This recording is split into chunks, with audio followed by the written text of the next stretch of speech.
Hiya guys, Charles here, welcome back to my channel. So I thought I would finally, after about 2 years or something like that, give you a quick rundown of my Kiesel guitar. Now I'd like to give a quick disclaimer here. As you know, I am not a review channel by any stretch of the imagination. I'm quite out of my depth here, so apologies if I don't do a very good job of this.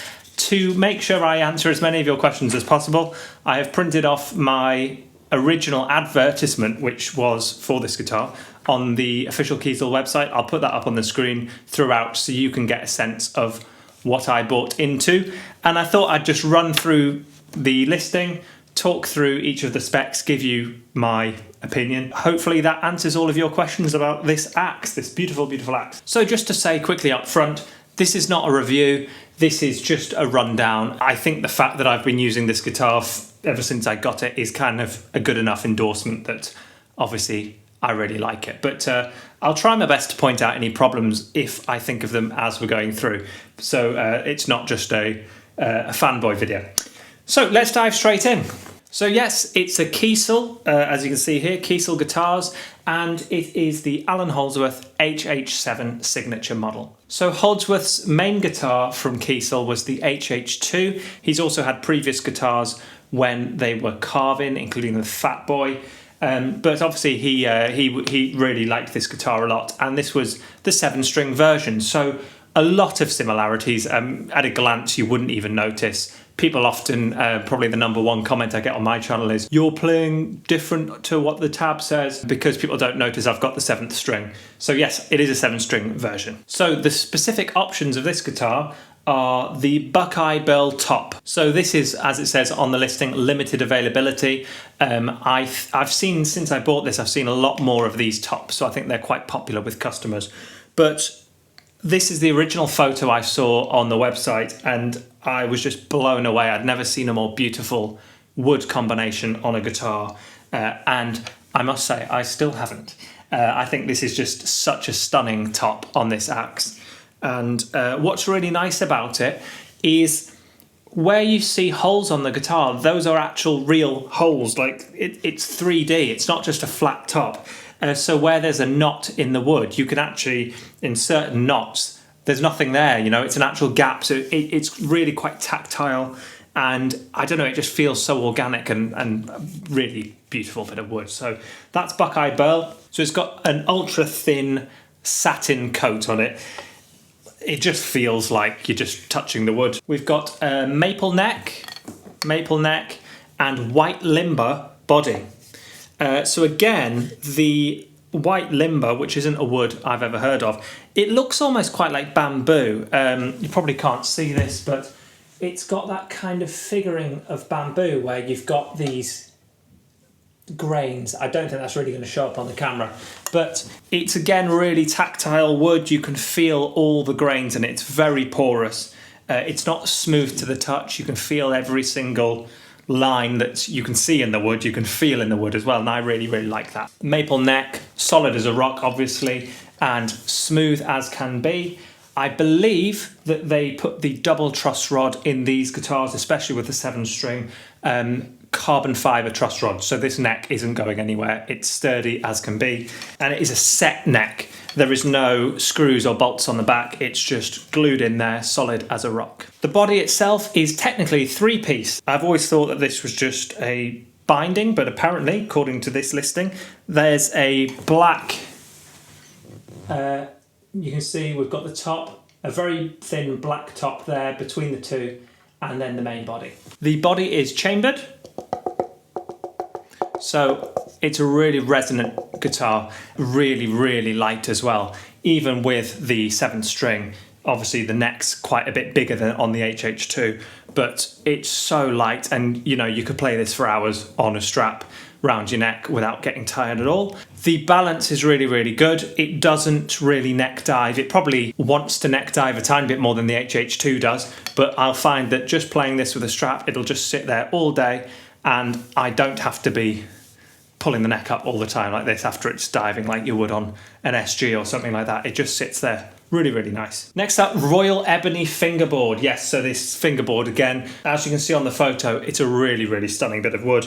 It looks kind of like a rosewood fingerboard, but obviously there's a lot more marbling of the wood going on there. Just a really, really beautiful dark streak arcing across the guitar here. We've got gold coloured jumbo frets. I don't think they're actually gold. I assume they are stainless steel. Not sure on that. I don't know what the frets are actually made of, what the fret material is. And as you've possibly noticed, I've actually got Optima strings on at the minute, so I've got gold strings on here as well. And I think that looks really, really cool. Got white pearl markers for the frets, and we've got the Lumalays dots across the top of the neck there. They glow really well in the dark, so you can always see where you are. I often practice in the evenings, and you know what it's like where the room just gets gradually darker and you don't even realise. And then I look down and all of a sudden my neck's glowing, which is pretty cool. Kiesel logo, this is just black. And finally, the pickups themselves are cream. So that's all the options of this particular guitar.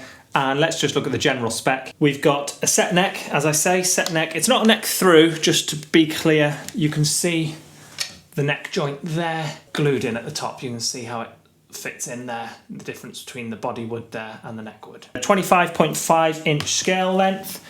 So great string tension for me. People ask quite a lot about the string tension on the low B string. I would say if you're wanting to chug like a beast, if you're wanting to gent, it's not the right string tension for you. You probably want something with a mixed scale length, so that the lower string has a bit more tension to it. But for the sort of playing I do, it's wonderful. It's just really, really lovely, gentle low B string to play, and if you give it a thwack, it will go a little bit out of tune.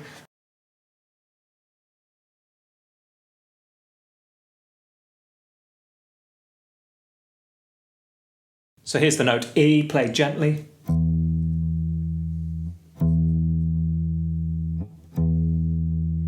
And if I give it a thwack,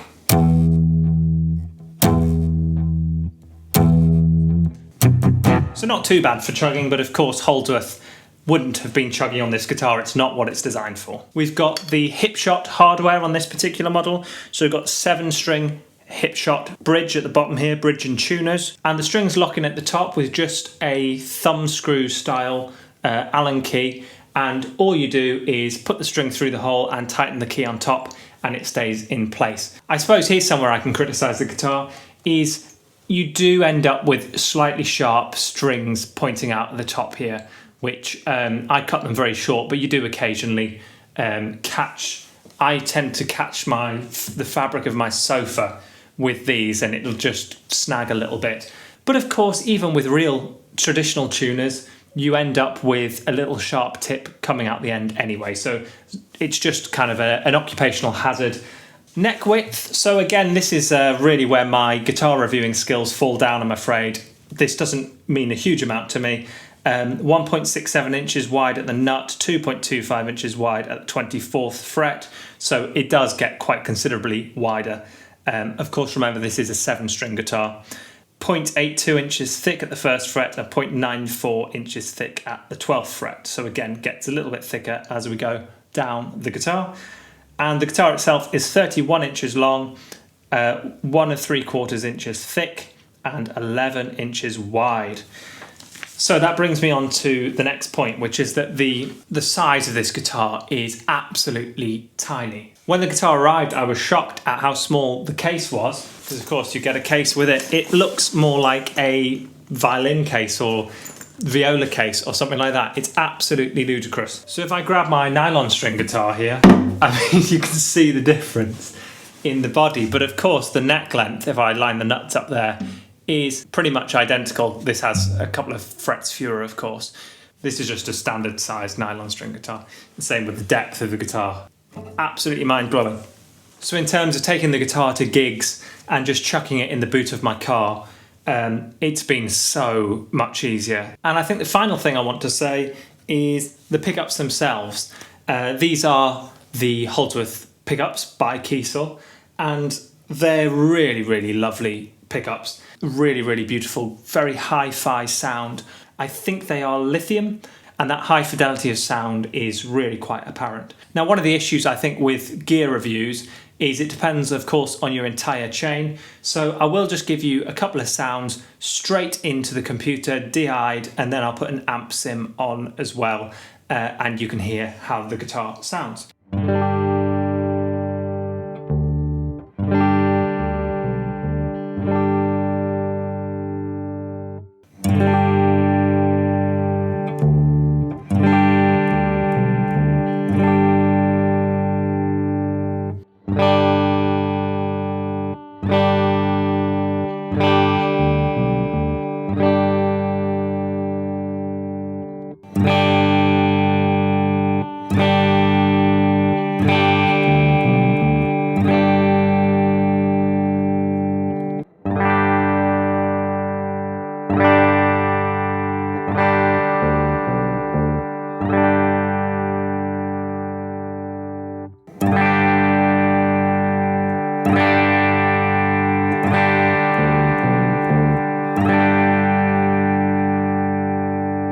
So guys, like I say, I don't really know what I'm doing when it comes to gear reviews, but long story short, it's a beautiful guitar.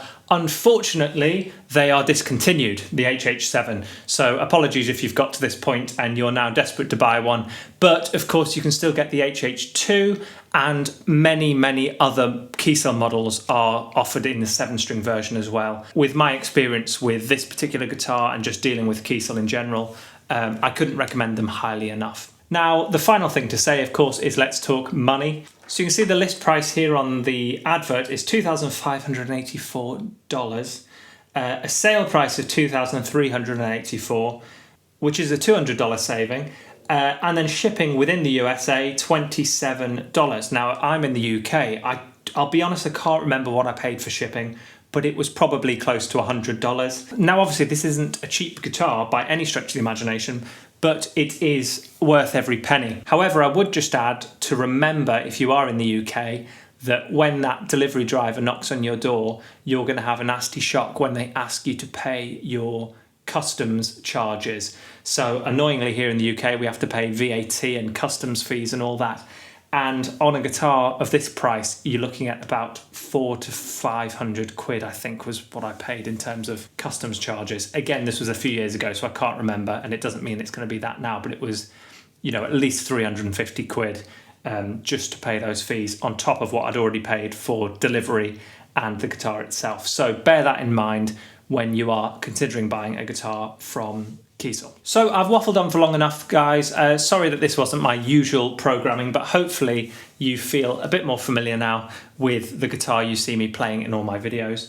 I really love this guitar. Obviously, I am a huge Holdsworth fan, but when I bought this guitar, I wasn't a massive Holdsworth fan the way I am now. I didn't buy it because I'm a Holdsworth fanboy. I bought it because the guitar was just so stunning, and I knew Kiesel was a great brand, and many of the other guitarists who I love played Kiesel. So hopefully that's answered some of your questions.